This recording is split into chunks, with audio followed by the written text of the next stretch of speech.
These days, disaster preparedness is on many families' mind, and it's important for you to have a plan of evacuation for your family and for your pet. So today we're going to talk a little bit about some of the more important things for you to have for your pet to make your evacuation plan safe and comfortable for your pet.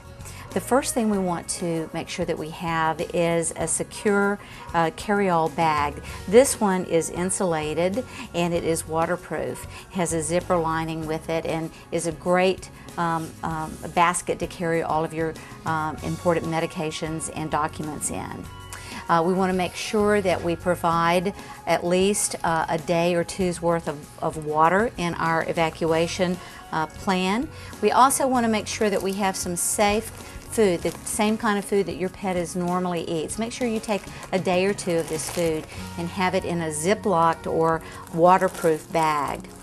And we have to feed our pets and water our pets in something, so a container that's easily foldable, doesn't take up a lot of room, and can hold water or food in an easy manner is certainly recommended. And at least one food bowl and one water bowl will take care of the food and water for your pet. So we want to put that in there also.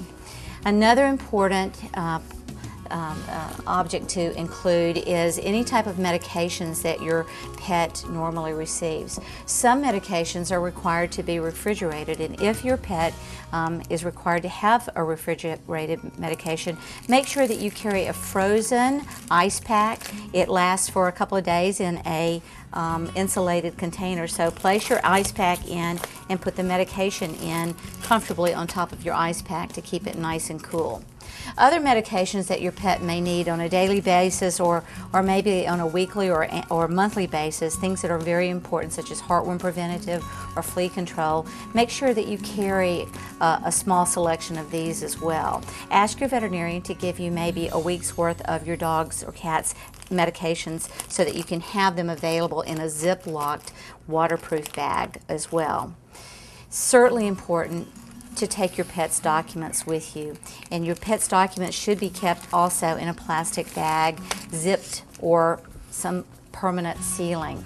You want to make sure that you include your veterinarian's name and address, and make sure that you include your name and address and phone number and maybe an emergency number in your pet documents. Your pet documents should include your most current vaccination status for your dog, such as your rabies, parvo distemper, leukemia, or upper respiratory viral vaccinations on your cat. Make sure you have that along with any other type of health care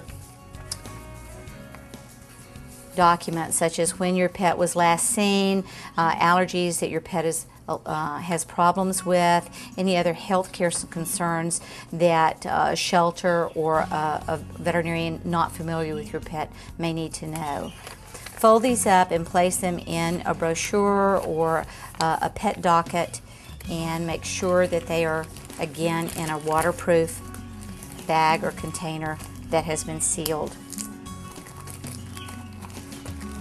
And place this in your bag as well. It's really recommended to have a current picture of you and your pet, and that will give you, if your pet is found separately from you or separated from you, it will let the shelter or the veterinarian know that you and your pet belong together. If there's any identifying things on your pet, such as a white paw or a blaze or an ear that perhaps has a notch taken out of it, make sure that you show those up. Make sure that you have a clear facial view of you as well, so that identification of you and your pet can be made. Place this in your bag as well. And because identification is so important for our pets, we want to make sure that we have a very sturdy collar, and the collar should certainly have your rabies tag and any other type of identification. You can have a tag that has your name, address, and phone number. And if your pet has other identification, such as a microchip, make sure that the microchip tag and number is on your collar.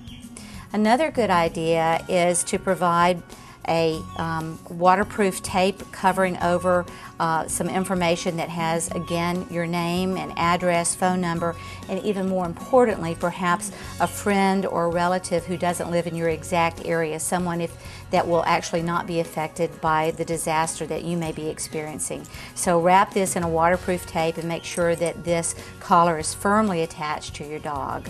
Now, we don't want the collar to be too tight, but if it's too loose, collars have a tendency to slip over the head of the dog, and a dog can escape or a cat can escape.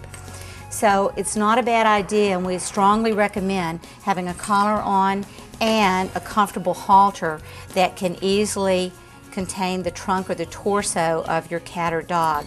This will make it sort of an insurance in case your collar slips off, that you have a secondary restraint device, and this is a great idea to make sure that your pet stays safely with you without escaping. These ideas, and there are others too, are simply meant to make sure that your pet is safe during evacuation or when you may need to be able to take off without a whole lot of forward warning. So keep something like this close at hand. Keep those things available that you can keep in here. Make sure that if you have refrigerated medications or other medications, you keep them together in a convenient location like a medicine cabinet or your pet's food drawer, or someplace that is familiar to everybody.